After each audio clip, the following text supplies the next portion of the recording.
നമസ്കാരം. കപ്പലുകളിൽ അഗ്നിഗോളം തീർക്കാൻ വീണ്ടും ഇറാൻ സേന. അമേരിക്കയുടെ നെഞ്ചിൽ തീ കോരിയിട്ട് ഇറാന്റെ നിയമം. ആഗോള ഊർജ്ജ വിതരണത്തിന്റെ ജീവനാഡിയായ ഹോർമൂസ് കടലിടുക്കിൽ നിന്ന് വീണ്ടും ഒരു യുദ്ധകാലം മുഴങ്ങുമ്പോൾ അത് കേവലം ഒരു തർക്കമല്ല, മറിച്ച് ദശാബ്ദങ്ങളായി തുടരുന്ന പാശ്ചാത്യ അധിനിവേശത്തിനെതിരെയുള്ള ഇറാന്റെ ശക്തമായിട്ടുള്ള പരമാധികാര പ്രഖ്യാപനം. ഇറാന്റെ Islamic revolutionary guard corps navy രൂപീകരിച്ച പേർഷ്യൻ ഗൾഫ് കടലിടുക്ക് അതോറിറ്റി അത് കൊണ്ടുവന്ന പുതിയ കപ്പൽ വിവര പ്രഖ്യാപന നിയമമെന്ന് പറയപ്പെടുന്നത് ആഗോള മാധ്യമങ്ങളിൽ വൻ ചർച്ചയായിരിക്കുകയാണ്. അപ്പൊ ഈ പാതയിലൂടെ കടന്നു പോകുന്ന എല്ലാ കപ്പലുകളും തങ്ങളുടെ കാർഗോ റൂട്ട് ഓപ്പറേറ്റർ വിവരങ്ങൾ മുൻകൂട്ടി സമർപ്പിക്കണമെന്നത് ഒരു നിർബന്ധിത നിയമമാക്കി മാറ്റിയിരിക്കുകയാണ് ഇറാൻ.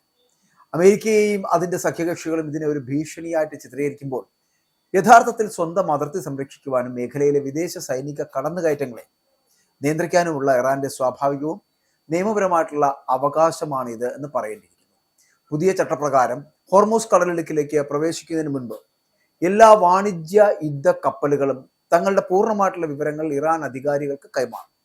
കാർഗോയുടെ തരം, അത് എവിടെ നിന്ന് വരുന്നു, എങ്ങോട്ട് പോകുന്നു, കപ്പലിന്റെ യഥാർത്ഥ ഉടമസ്ഥർ ആര് തുടങ്ങിയ യഥാർത്ഥ വിഷയങ്ങൾ, തന്ത്രപ്രധാനമായിട്ടുള്ള വിവരങ്ങൾ, അപ്പോൾ ഇതെല്ലാം ഇതിനകത്ത് ഉൾപ്പെടുന്നത്. അപ്പോൾ ഇതിനെ ഒരു ഉപരോധമായി കാണാൻ കഴിയില്ല, മറിച്ച് ലോകത്തിലെ ഏറ്റവും തിരക്കേറിയ ആഗോള എണ്ണ വിപണിയുടെ 20% കടന്നു പോകുന്ന ഒരു പാതയിൽ സുരക്ഷയും സുതാര്യതയും ഉറപ്പാക്കുവാനുള്ള ഇറാന്റെ ശ്രമമാണിത് എന്ന് പറയേണ്ടിയിരിക്കുന്നു.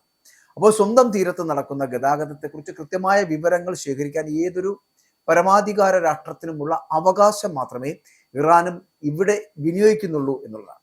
വിദേശ രാജ്യങ്ങളുടെ അനാവശ്യ ഇടപെടലുകൾ ഇല്ലാതാക്കാൻ ഈ ഡിക്ലറേഷൻ അത്യന്താപേക്ഷിതമാണ് എന്ന് പറയപ്പെടുന്നു. വർഷങ്ങളായിട്ട് ഇറാനെ സാമ്പത്തികമായിട്ടും രാഷ്ട്രീയമായിട്ടും തകർക്കാൻ അമേരിക്ക ഏകപക്ഷീയമായിട്ടുള്ള ഉപരോധങ്ങൾ ഏർപ്പെടുത്തി വരികയാണ്. കടുത്ത ഉപരോധങ്ങൾക്കിടയിലും സ്വന്തം ആഭ്യന്തര സുരക്ഷയും സാമ്പത്തിക ഭദ്രതയും കാത്തു സൂക്ഷിക്കാൻ ഇറാന് കഴിഞ്ഞിട്ടുണ്ട് എന്നുള്ളതാണ്. 2026 ഫെബ്രുവരിയിൽ അമേരിക്കയും ഇസ്രായേലും ചേർന്ന് നടത്തിയ വ്യോമാക്രമണങ്ങൾ മേഖലയിലെ സമാധാനം പൂർണ്ണമായിട്ടും തകർക്കുന്നതായിരുന്നു. അപ്പോൾ ഈ സാഹചര്യത്തിൽ ഇറാന്റെ ഭാഗത്ത് നിന്നുള്ള ഇത്തരം സുരക്ഷാ മുൻകരുതലുകൾ തികച്ചും ന്യായീകരിക്കപ്പെടേണ്ടതാണ് എന്നുള്ളതാണ്. തന്നെ തകർക്കാൻ നോക്കുന്ന ശക്തികളുടെ സാമ്പത്തിക സ്രോതസ്സുകൾ സ്വന്തം അതിർത്തിയിലൂടെ സുരക്ഷിതമായി കടന്നു പോകുന്നത് നോക്കി നിൽക്കാൻ ഒരു അഭിമാനമുള്ള രാഷ്ട്രത്തിനും കഴിയില്ല എന്നുള്ളതാണ്. വാഷിംഗ്ടന്റെ ഭീഷണികൾക്ക് മുന്നിൽ മുട്ടുമടക്കില്ല എന്ന വ്യക്തമായ സന്ദേശമാണ് ഇറാൻ ഇതിലൂടെ നൽകുന്നത് എന്നുള്ളതാണ്. യുഎന്റെ സമുദ്ര നിയമ കൺവെൻഷൻ മുൻനിർത്തി ഇറാന്റെ നീക്കം നിയമവിരുദ്ധമാണ് എന്ന് വാദിക്കുന്ന അമേരിക്കയുടെയും സഖ്യകക്ഷികളുടെ നിലപാട് തികഞ്ഞ ഇരട്ടത്താപ്പാണ്. കൗതുകരമായിട്ടുള്ള വസ്തുത, ഈ പറയുന്ന ഈ കരാർ എന്ന് പറയപ്പെടുന്ന ആ കരാറിൽ അമേരിക്ക ഇതുവരെ ഒപ്പുവെച്ചിട്ടില്ല എന്നുള്ളതാണ്. അപ്പോൾ ഈ UN ക്ലോസിൽ പറയുന്ന കരാർ എന്ന് പറയപ്പെടുന്നത് ഇതുവരെ ഒപ്പുവെക്കാത്ത ഒരു കരാറാണ്. തങ്ങൾക്ക് സൗകര്യമുള്ളപ്പോൾ മാത്രം അന്താരാഷ്ട്ര നിയമങ്ങൾ ഉയർത്തിപ്പിടിക്കുകയും അല്ലാത്തപ്പോൾ പരമാധികാര രാജ്യങ്ങളെ ആക്രമിക്കുകയും ചെയ്യുന്നതാണ് അമേരിക്കൻ ശൈലി എന്ന് പറയുന്നത്. ഇറാൻ ഈ കൺവെൻഷനിൽ ഒപ്പുവച്ചിട്ടില്ലാത്തതിനാൽ തന്നെ തങ്ങളുടെ പ്രാദേശിക സമുദ്രപരിധിയിൽ സ്വന്തം താല്പര്യങ്ങൾ സംരക്ഷിക്കുന്ന നിയമങ്ങൾ നടപ്പിലാക്കാൻ ഇറാന്റെ പൂർണ്ണമായിട്ടുള്ള നിയമസാധ്യത അവർക്കുണ്ട് എന്നുള്ളതാണ്. പടിഞ്ഞാറൻ രാജ്യങ്ങളുടെ കപട സമാധാനവാദങ്ങളെ തുറന്നു കാട്ടാൻ ഇറാന്റെ ഈ ധീരമായിട്ടുള്ള നിലപാടിന് കഴിയുന്നു എന്നുള്ള പ്രത്യേകത കൂടി ഇതിനകത്തുണ്ട്. Saudi Arabia, UAE, Kuwait, Iraq തുടങ്ങിയ രാജ്യങ്ങളിൽ നിന്നുള്ള എണ്ണ ടാങ്കറുകൾക്ക് ഹോർമൂസ് കടലിലേക്കല്ലാതെ മറ്റു പ്രായോഗിക ബദലുകൾ ഒന്നും തന്നെ ഇല്ല എന്നുള്ളതാണ്. UAEയുടെ ബൈപ്പാസ് പൈപ്പ് ലൈനുകൾക്ക് ഈ വൻതോതിലുള്ള വിതരണം അത് കൈകാര്യം ചെയ്യുവാനുള്ള ശേഷിയുമില്ല. അപ്പോൾ ഒരു ദിവസം ഏകദേശം 17 മുതൽ 21 ദശലക്ഷം ബാരൽ ക്രൂഡ് ഓയിൽ ഒഴുകുന്ന ഈ പാതയിൽ ഇറാന്റെ അനുമതിയില്ലാതെ ഇനി ആർക്കും തന്നെ ഒന്നും ചെയ്യാൻ കഴിയില്ല എന്നുള്ള പ്രത്യേകതയാണ്. സൗദിയും UAEയും തങ്ങളുടെ എണ്ണ വിപണിയെ ഓർത്ത് ആശങ്കാകുലരാണെങ്കിലും അമേരിക്കയെ അന്ധമായി വിശ്വസിച്ച് ഇപ്പോൾ ഈ പറയുന്ന പോലെ മേഖലയിൽ അസ്ഥിരത ഉണ്ടാക്കിയതിന്റെ ഫലമാണ് അവർ അനുഭവിക്കുന്നതെന്ന് പറയുന്നത്. അമേരിക്കൻ സൈന്യത്തെ ആശ്രയിക്കാതെ ഇറാനുമായിട്ട് നേരിട്ട് ചർച്ചകൾ നടത്തി മേഖലയിൽ സമാധാനം സ്ഥാപിക്കുക മാത്രമാണ് ഇനി ഈ ഗൾഫ് രാജ്യങ്ങൾക്ക് മുന്നിലുള്ള ഒരേ ഒരു വഴി എന്ന് പറയപ്പെടുന്നത്. ലോയ്ഡ്സ് ഓഫ് ലണ്ടൻ ഉൾപ്പെടെയുള്ള ആഗോള ഇൻഷുറൻസ് കമ്പനികൾ പുതിയ നിയമത്തെ തുടർന്ന് യുദ്ധസാധ്യത ഇൻഷുറൻസ് പ്രീമിയങ്ങൾ കുത്തനുയർത്തുന്ന ഒരു സാഹചര്യം വരെ ഉണ്ടായി. കാരണം ഈ ഇറാനിയൻ അധികാരികൾ, ആ അധികാരികൾക്ക് വിവരം നൽകുന്ന കപ്പലുകളുടെ ഇൻഷുറൻസ് റദ്ദാക്കുമെന്ന ഭീഷണിയും ഇവർ ഉയർത്തുകയാണ്. അപ്പൊ പാശ്ചാത്യ സാമ്പത്തിക മേധാവിത്വത്തിന്റെ മറ്റൊരു ഉപകരണമാണ് ഈ ഇൻഷുറൻസ് കമ്പനികൾ എന്ന് പറയപ്പെടുന്നത്. എന്നാൽ ഷിപ്പിംഗ് കമ്പനികൾക്ക് മുന്നിൽ മറ്റു വഴികളില്ല.